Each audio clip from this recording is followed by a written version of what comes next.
Salut les traders, c'est Watao avec vous pour rider les cryptos. Nous sommes le dimanche 29 novembre 2020. Très heureux de vous retrouver pour la dernière vidéo du mois, puisque ce soir c'est la fin de la semaine et demain soir c'est la clôture du mois.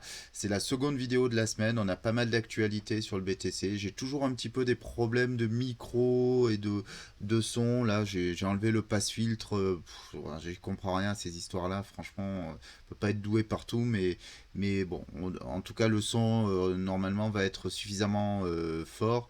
Qu'est-ce que je voulais vous dire? Ouais, je suis super content. Merci. 4 nouveaux abonnés depuis jeudi. C'est top. Vous savez que c'est ce qui me permet de continuer à faire ces vidéos que je prends très au sérieux, bien que voilà, il n'y a pas de but de monétisation ni quoi que ce soit. Mais moi, ça m'aide énormément de faire ces vidéos pour mon propre trading. Trêve de blabla, on attaque tout de suite sur le chart Storenko. Bah, vous savez quoi? J'ai envie de vous dire, c'est magique, hein. C'est vraiment. Bon, ça n'a rien de magique, mais ce que je veux dire, c'est que là, on respecte vraiment les supports et résistances en Renko. C'est assez magnifique, hein. Donc, je vais garder cette vue générale. Je vous rappelle que tous ces supports et résistances là, qui sont matérialisés en rouge foncé, je sais pas ce que c'est d'ailleurs comme couleur. Vous voyez, je les ai tracés par rapport au précédent plus haut sur le prix, hein, ici. Et regardez ce qui s'est passé. On est venu buter ici, comme on le voyait jeudi soir, sur ce niveau de prix précédent, donc l'ATH précédent, le all-time high précédent. On a été rejeté et qu'est-ce qu'on a fait? Ben, on vient prendre appui sur cette ligne-là qui est devenue support et on rebondit. Franchement, on ne peut pas rêver mieux en termes de respect des supports et des résistances. C'est la grande force de Renko. Alors, juste un petit point sur ça. Pourquoi je vous montre du Renko, c'est parce que ça aide à la lecture, hein. En fait, c'est comme mes problèmes de micro, ça élimine le bruit, hein. Ça fait un filtre sur le bruit. Par contre, j'ai eu une question par rapport à ça. Est-ce qu'on peut l'utiliser pour trader? Alors, ça dépend. C'est réponse de Normand, comme souvent en trading, peut-être bien oui, peut-être bien que non. Oui, on peut l'utiliser pour trader, mais ça ne vous donne pas des points d'entrée simples pour acheter ou pour vendre, à moins que vous soyez en pur spot et avec des stop loss très larges. Parce que quand on regarde ici, si je zoome ici, en fait, dans les jours précédents, on a traversé les résistances, puis on est revenu, etc. En fait, les briques elles-mêmes sont, comment dire, dans l'état intermédiaire, comme ici, là en vert clair, c'est les briques qui ne sont pas définitives. Ben, vous voyez, on est très haut par rapport à ça, mais si ça rebaisse dans la journée, peut-être qu'on va finir que sur ce niveau-là de prix. Donc on ne peut pas se baser comme sur ces niveaux de prix comme point d'entrée, c'est trop tardif, on arrive après la bataille. C'est pourquoi j'utilise Renko comme un indicateur général de tendance avec la gestion des supports et des résistances, mais la prise de trade, et surtout si vous êtes en levier, vous allez la faire via les chandeliers japonais traditionnels en utilisant les autres techniques que sont Ishimoku et en particulier Elliott Wave.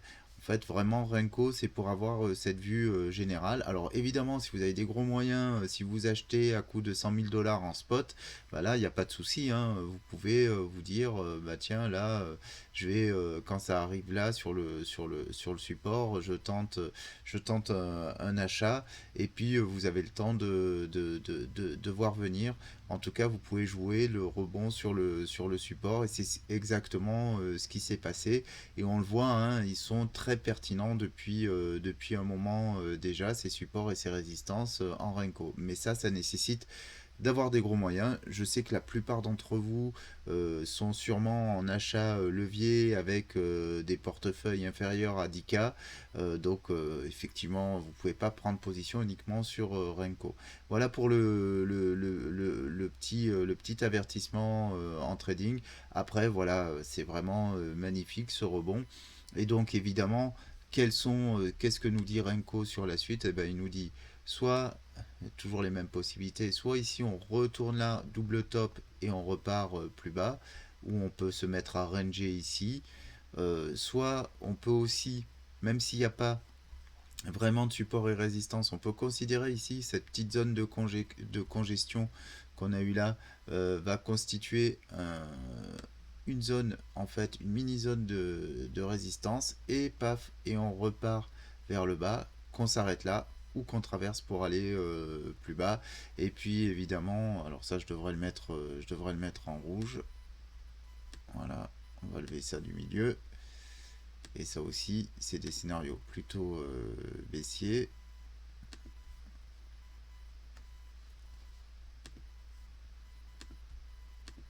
Voilà, je prends le temps de les colorer parce qu'on va, on va quand même les garder pour la suite. Et ici, si on est plutôt bullish, et ben ce qu'on va s'attendre à voir, c'est quand même de péter les plus hauts pour aller chercher la suite beaucoup plus loin. Hop, mais ça, on ne sait pas ce que ça peut donner. Ok, donc voilà ce qu'on peut dire sur Renko, et on va tout de suite regarder Ishimoku. Allez, hop, Ishimoku, je suis en quoi? Je suis en weekly. On va repartir. Est-ce que c'est un intérêt de regarder le trimestriel?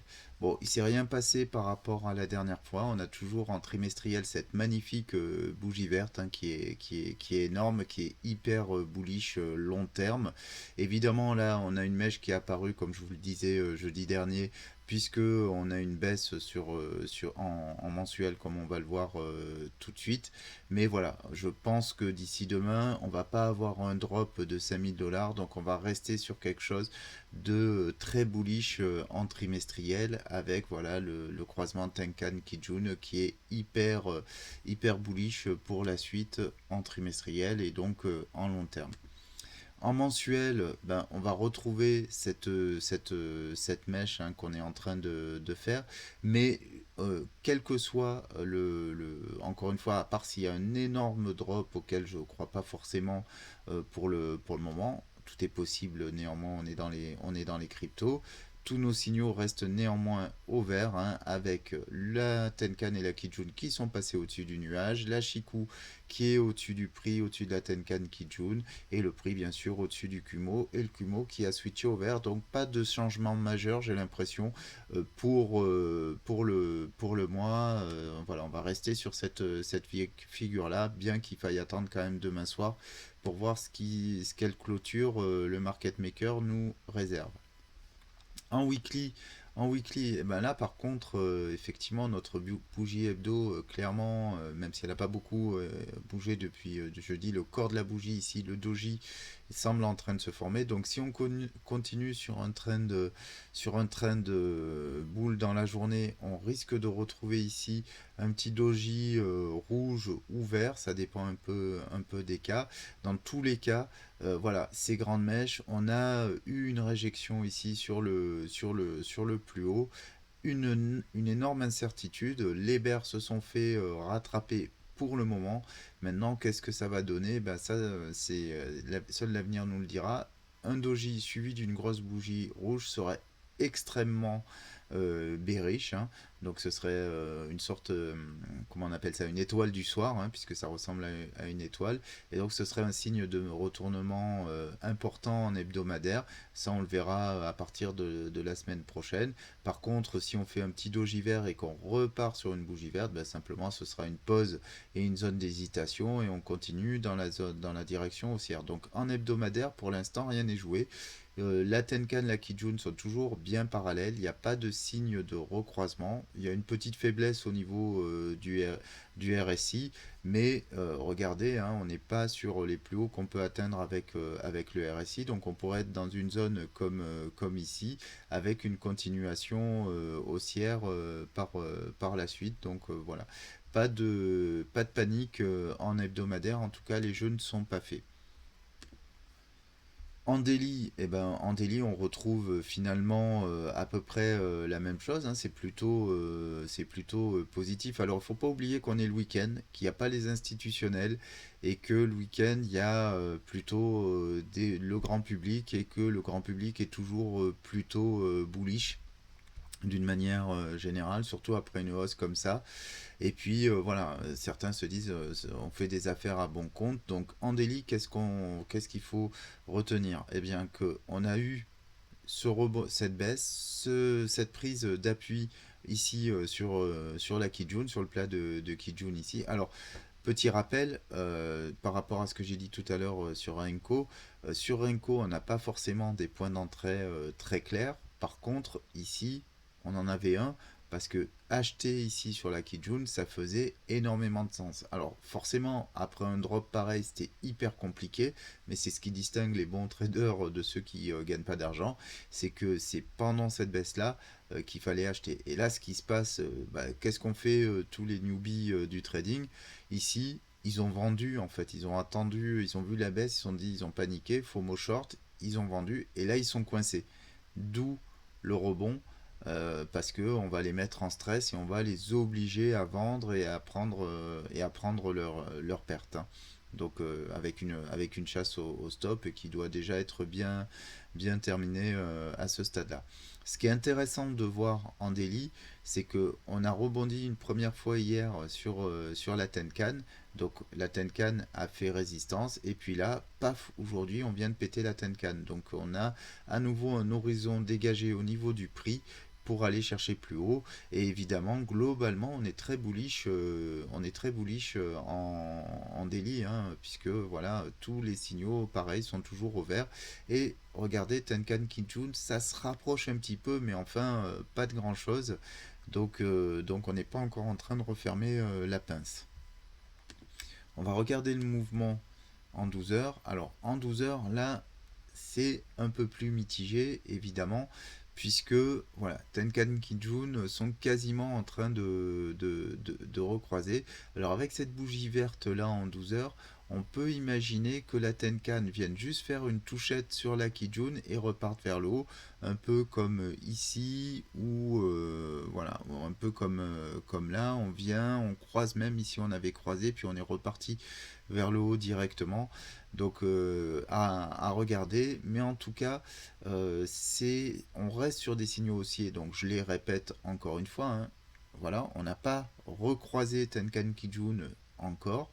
Là, on est toujours décroisé. On a toujours notre nuage qui est bien vert. On a toujours notre Shiku, notre lagging span qui est au-dessus du prix, au-dessus de la Tenkan, au-dessus de la Kijun, au-dessus du Kumo. Donc tout reste en 12 heures bien au vert. Alors si on regarde au niveau du RSI, on rebondit bien, hein.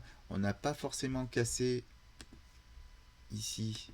Si on dit que si on fait une trendline baissière comme ça, on n'a pas cassé, donc rien n'est joué. On peut revenir ici et repartir plus bas. Ça, il faut bien l'avoir en tête. Et on est dans la zone, d'incertitude, un peu au-dessus des 50. Donc plutôt bullish court terme. Mais bon, voilà, il va falloir regarder ça de plus près. Dans le 4 heures, qu'est-ce que ça nous dit? Alors, dans le 4 heures, c'est ça qui va être intéressant de regarder. Ah, j'avais pas vu, mais c'est super intéressant. Alors, dans le 4 heures, ce qu'on a fait, c'est que on a croisé Tenkan sous la Kijun, donc ce qui est un signal plutôt bearish, hein, effectivement. Mais par contre, le prix est revenu, qui était passé bien sûr sur la Tenkan, sous la Kijun et sous le Kumo. Ben, regardez ce qui s'est passé. Donc là, on est, la dernière vidéo que j'ai faite, on devait être dans ces eaux-là, le 26, oui, c'était ça. Donc ici, on est venu chercher le plus bas, c'était ici même. On est venu chercher le plus bas, on a rebondi, on a été rejeté par la SSB, par le nuage. Deuxième tentative, rejet. Évidemment, on va chercher plus bas. Alors regardez ici, je pense que si on faisait les ratios de Fibonacci, je suis à peu près sûr qu'on serait sur les 61,8 ou 76,4. On va le faire juste comme ça pour se dire quel est le retracement qu'on a eu. 85,4, ah, ça c'est marrant, ça c'est pas un ratio très habituel pour nous. Alors attendez, est-ce que je suis bien là?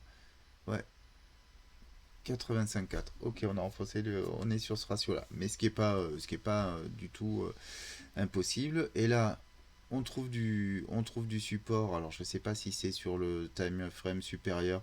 En tout cas, on trouve du support ici. On rebondit. On repart à l'assaut du Kumo. Deuxième tentative. On traverse la Tenkan. Donc ça, c'est un signal bullish, hein.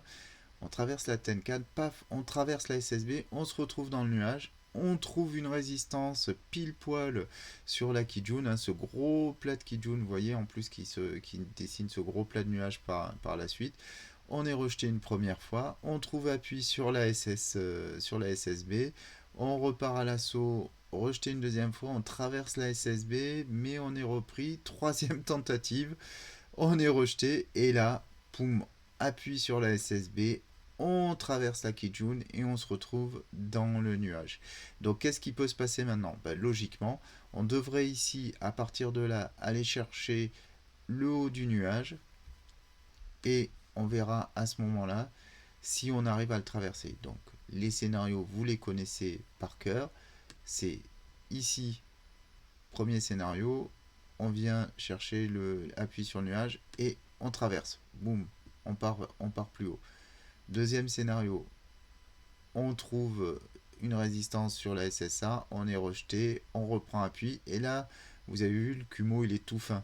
Donc, dans les heures qui viennent, on vient et on sort. Troisième scénario bearish, ce coup-ci, c'est effectivement, on fait quelque chose comme ça, et on retraverse, et on repart vers le bas, et donc ça, ce serait plutôt bearish. Donc ça, on va voir dans les heures qui viennent ce qui se passe. Au niveau du RSI, par rapport à ce que je disais tout à l'heure, voilà, on est plutôt pas mal pour l'instant. Pas de faiblesse. On peut retrouver la même trendline au niveau du RSI. Et moi, ce que je voudrais voir, c'est de casser cette trendline baissière. Et regardez, on est dessus, on est en train de la breaker. Donc si on break ici, eh bien, dans le H4, on va aller certainement beaucoup plus haut, d'autant que on est supporté ici par cette trendline. Voilà. Donc tant qu'on ne vient pas ici casser vers le bas, et on pourra trouver rebond et aller casser la trendline baissière de plus moyen terme ici. Et voilà, donc ça c'est ce qu'on va pouvoir regarder sur maintenant. Mais j'ai envie de dire, je vois pas pourquoi dans le Kumo on n'irait pas au moins chercher ici la SSA et donc repasser sur un RSI beaucoup plus haussier. On se jette un petit coup d'œil sur le 1 heure en H1. En H1, qu'est-ce que ça nous dit? Bon, en H1, là, c'est beaucoup plus bullish, évidemment. Alors, tous les signes bullish, je les répète, hein, vous les connaissez par cœur, mais bon. Donc, la Tenkan a croisé au-dessus de la Kijun. À partir du moment où on avait croisé au-dessus de la Kijun ici, eh bien, on avait un signal haussier, ça n'a pas loupé, on est venu reprendre appui sur la Kijun au niveau du prix, mais regardez, on est rentré dans le nuage, boum, boum, boum, boum, boum. Donc si je refais le point avec le H4 juste avant, dans le H4, on devrait avoir un scénario où on va ici chercher la SSA. Ici, on bataille sur la SSA, on est protégé par la Tenkan au niveau du prix, on va quand même chercher un peu plus bas, et puis on sort du Kumo. Et à partir du moment où on sort du Kumo, on trouve un support ici sur le plat de Tenkan. Regardez ici, comme le bas du prix, à chaque fois suit la Tenkan pile poil. Et paf, on est propulsé vers le haut. Au bout de 1, 2, 3, 4 tentatives, les boules prennent la main et on est propulsé vers le haut. Ce qu'il faut retenir aussi par rapport à ça, c'est que l'Ashiku est passé au-dessus du nuage. Donc là, on a des signaux qui sont ultra bullish dans le H1, puisque Tenkan au-dessus du nuage, prix au-dessus du nuage, Tenkan Kijun au-dessus du nuage, non je voulais dire Shiku au-dessus du nuage, j'ai dit Tenkan, donc voilà, tout est au-dessus du nuage, le nuage est vert en H1, aucune raison que ça se replie, enfin aucune raison. Maintenant, ça va être une question de support et résistance. Ces supports et résistances, vous les connaissez désormais, c'est tout ce qui va être constitué par ces plats de SSB et ici de Kijun, hein, regardez celui-ci. Donc celui-ci va être important. il est même plutôt en rouge parce que on risque d'être rejeté ici. Je vais enlever ça pour la lisibilité. Voilà. Donc on risque d'être rejeté ici à ce niveau-là. Et puis on a aussi celui-ci qui va être costaud à passer, hein, parce que là on arrive dans les zones de prix évidemment où on a été, où on a eu, où on était sur des plus hauts et vous voyez qui ont servi aussi de support à un moment donné. Voilà. Donc voilà un peu ce qu'on peut regarder en H1. Si on passe ici, Next Step, ici les 18 825 dollars. Alors je vais essayer de retenir ce prix-là parce qu'on va tout de suite aller voir ce que ça donnerait du point de vue héliotiste. Ah, et puis en H1, regardez, par contre, ça c'est intéressant, j'avais même pas encore jeté un coup d'œil sur le RSI. Parce que là, le RSI, la trendline haussière, elle est très claire. On a si on prend toujours la trendline baissière plus long qu'on avait, voilà, on a déjà cassé ici avec la trendline haussière. Par contre, on a été rejeté une première fois ici au 70% du RSI. Boum, on est venu prendre appui sur la trendline haussière ici, d'accord. Et là, on est en train de retester, donc qu'on prenne un petit appui ici et qu'après on break pour aller chercher plus haut, c'est pas déconnant. Par contre, quand on va aller chercher plus haut, on va se heurter ici à cette résistance et si on la passe à celle-ci, et on sera en zone de surachat. Donc là, il va falloir être extrêmement vigilant et évidemment, là, on est plutôt sur des positions de short ces résistances. Ok. Le quart d'heure, juste je regarde s'il y a quelque chose à en dire. Non. Non, reste, on a des signaux bullish. Est-ce qu'on fait pas de divergence? Ah, si, une divergence. Ah, c'est intéressant le quart d'heure. Juste en quart d'heure, regardez. Ici, on commence à avoir de la divergence RSI. Alors, le quart d'heure, ça vaut ce que ça vaut, hein. Mais voilà. Ici, en quart d'heure, entre ce plus haut du prix et ce plus haut du prix, d'accord. Ici, hop, je le matérialise quand même si on voit pas grand chose avec Ishimoku. Voilà. Je l'ai pas sélectionné. Ok. Donc on fait un plus haut sur le prix et un plus bas sur le RSI. Ça c'est pas super bullish, mais néanmoins, regardez, pareil, on a une trendline plutôt haussière, même si elle n'est pas super nette. Et là on peut aller ici repartir vers le haut et casser pour finalement se retrouver avec un truc comme ça. Donc voilà, c'est du quart d'heure, hein, donc c'est pas, enfin moi je fais pas je fais pas de scalping, de choses comme ça. Donc en 5 minutes, en quart d'heure, etc. C'est pas mes zones de trade. Donc j'attendrai, je me réfère plutôt à 1 heure et on va voir ce que ça donne ici au niveau de cette zone de résistance. Allez, on passe tout de suite sur Elliott Waves. Elliott Waves. Je suis en 1 heure. Ah, j'étais resté en 1 heure. Bah écoutez, j'ai envie de dire, je vais pas refaire la vidéo de jeudi, hein, sur la tendance long terme. Vous irez voir celle de jeudi. J'ai pas retravaillé le décompte depuis jeudi, mais regardez, c'est, j'ai envie de dire, il y a plus, y a rien à toucher. On avait dit, bah voilà, on est sur une vague 3, un haut de vague 3, donc on devrait avoir une correction. Cette correction, elle peut se faire, donc on s'attend à une vague 4, on s'attend à ce qu'elle se fasse en ABC. Bah regardez, ce que j'avais posé, c'est parfait. Il n'y a rien à redire. Qu'est-ce qui se passe là? Pourquoi mon RSI est tout en vrac? Je sais pas, c'est bizarre. Excusez-moi, je reprends le truc. Waouh, qu'est-ce qui m'a fait le RSI là? Qu'est-ce qui se passe? Bon, je sais pas, je le repositionne. Voilà, voilà, super. Ok, Donc, en fait, ben, cette vue, il n'y a rien à changer. On va juste regarder un petit peu dans le détail, dans le 1 heure, ce qu'on peut en dire. Alors déjà, on va regarder où est-ce qu'on en est du Fibo. Ça, c'est super important. Donc, on n'a pas encore atteint les 61,8. Alors, combien je vous ai dit tout à l'heure? Je vous ai dit 18 825. 18 825. Alors, attendez, je vais mettre quand même un coup d'Ishimoku. C'est là que ça devient intéressant, mais 18 825, c'était ça.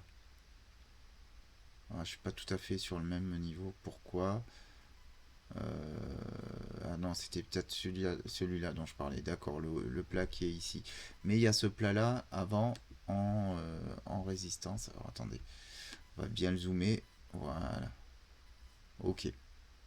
Donc, je vais remettre les niveaux de résistance Ishimoku ici. Donc, j'ai celui-ci et celui-ci. Allez. Et puis évidemment celui là-haut. Donc là, qu'est-ce qui se passe par rapport... Et j'enlève Ishimoku pour la lisibilité. Ok. Donc maintenant que j'ai ces niveaux de résistance, regardez. À mon Fibonacci, on est 61,8 petites mèches et on vient de taper la résistance matérialisée au niveau du plat de SSB Ishimoku. Et pareil sur les 76,4, on est sur les mêmes résistances. Donc on a ce qu'on appelle une convergence, un cluster d'indicateurs qui pousseront vers le bas. Donc là, pour moi, bah, typiquement, on devrait pour placer notre sommet de B ici ou ici, et après retourner voir vers le bas si tant est que la vision macro Elliott Wave avec ce repli de vague 4 soit juste. Mais j'ai envie de dire, en gros, quel est le risque pour un short ici? Déjà, on va prendre quel est le gain potentiel, mais bon, moi je raisonne plutôt en risque, mais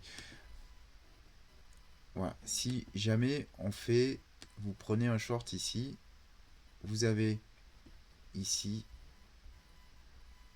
avec, et c'est ça le problème, un stop loss hyper large parce que sinon il va y avoir une chasse au stop. Vous avez un ratio qui peut être intéressant à 2. Après, si vous prenez vraiment un stop loss serré, mais il faut prendre au moins au-dessus des 76,4 ici.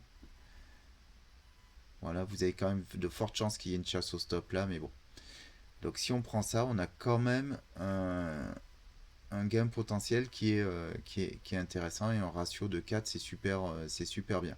Donc moi je dis les 61,8, ça se joue, ça se trade, mais voilà, sachez que normalement il faudrait que le stop loss soit hyper important. Vous allez me dire pourquoi? Bah parce que d'une part, 61,8, on peut aller ici, le market maker il va voir les newbies arriver, prendre. Tout le monde va mettre son stop loss à 2%. Tout le monde va faire ça.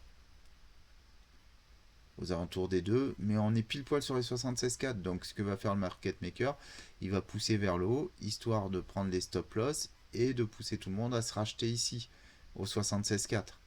Ok.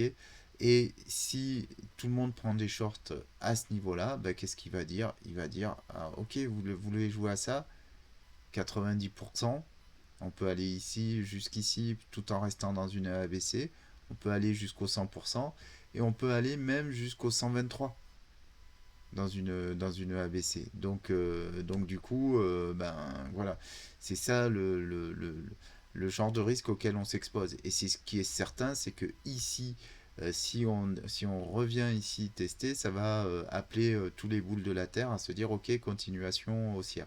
Donc c'est pour ça qu'un short ici est particulièrement risqué si on ne tient pas compte quand même du fait que logiquement on devrait avoir une 4 là.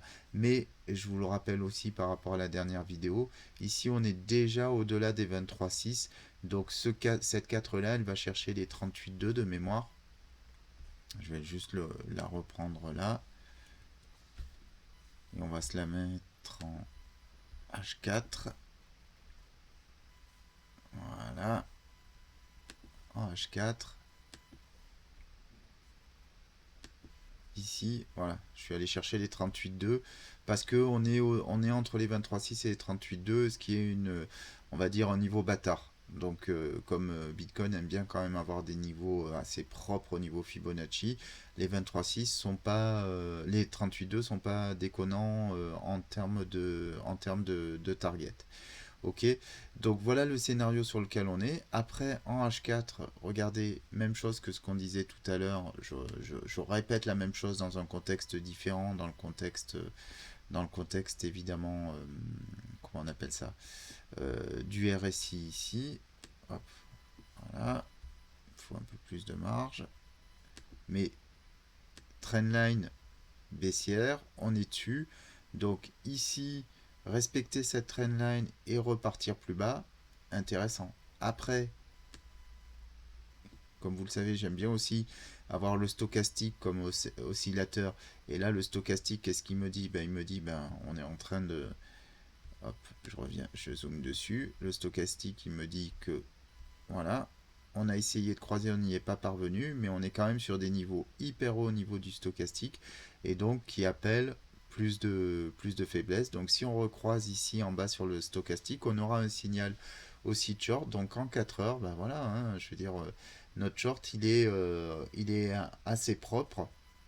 Un petit short, vraiment, parce que, et bien sûr, ça c'est pour ceux qui aiment le risque, parce que le trade safe, si on veut un chercher plus bas, ça va être de buy the dip ici de cette vague 4. Alors là, ça va être dur. Là, on va voir les traders qui ont le courage d'acheter. Parce que si on revient ici, qu'on reconnaît une baisse ici, qu'on connaît à nouveau une baisse ici, ça va être super dur d'acheter ce dip là, parce que bien sûr tout le monde va FOMO short, et ça risque de dropper pas mal. Donc voilà, donc ça va être dur d'acheter ici, mais logiquement si on respecte Elliott Wave, on va se dire on a un point d'achat ici, et évidemment au 50% un peu plus bas. Donc pour une poursuite et une continuation haussière, histoire de terminer notre décompte. Voilà ce qu'on peut dire en termes d'Elliott Wave en cette fin de semaine. Donc un peu de sport sur le Bitcoin, une tendance haussière moyen long terme qui reste valable, hein. On l'a vu dans l'hebdo et dans le monthly et dans le trimestriel. Néanmoins, voilà, un peu de faiblesse, une prise de respiration selon moi. Évidemment, il y a toujours le risque, ça je vous l'ai dit dans la vidéo précédente, que le décompte soit faux et que finalement on connaisse d'ores et déjà un plus haut et qu'on aille chercher plus bas. J'y crois moyennement pour le moment.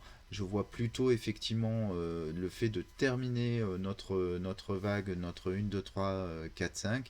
Et après, effectivement, ce sera peut-être une baisse plus importante si on se remet dans le daily au niveau Elliott Wave.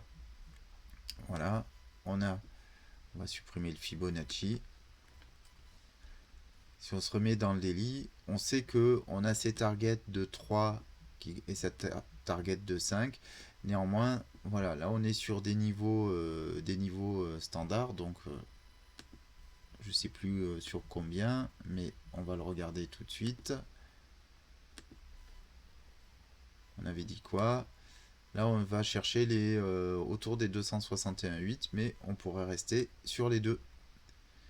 Et donc, ici, après, on aura une 4. Et cette 4-là, ce que je vous ai déjà dit les fois précédentes, elle sera beaucoup plus profonde. Donc, comme on arrive à la fin de l'année, avoir quelque chose comme ça, oui, ce serait possible. Et avoir, alors, chose qui serait inhabituelle, mais qui reste possible, c'est que comme on a atteint les 161,8, ici, on est déjà sur les 161,8 ou quasiment par rapport à cette vague jaune, mais on pourrait juste faire ça, un double top, et là, effectivement, aller dropper de manière beaucoup plus conséquente. Donc, je reviens sur ce que je disais, tout à l'heure par rapport à cet ABC. Si jamais on vient chercher ici au 123,6, effectivement, on pourrait aussi tronquer ce mouvement-là, avoir une 1, 2, 3, 4, 5, une impulsive tronquée, c'est-à-dire une tronquée qui finit pas son mouvement, hein. Voilà, poum, faire un truc comme ça, placer notre 3 là, et là, avoir un gros drop, une 4 monstrueuse qui descendrait beaucoup plus bas. C'est un scénario possible, c'est pas forcément celui que j'envisage le plus, mais bon, faut l'avoir en tête. Ok les traders, écoutez, je crois que j'ai été très complet aujourd'hui. Je vous souhaite un excellent week-end et puis ben, à très bientôt. Je ferai peut-être une petite vidéo clôture du mois demain soir si on a eu de l'action entre temps. En tout cas, vous avez tous les éléments pour prendre vos trades, vos positions et prendre vos décisions. Excellent dimanche et ciao, à bientôt les traders, portez-vous bien et faites attention à vous. Ciao ciao.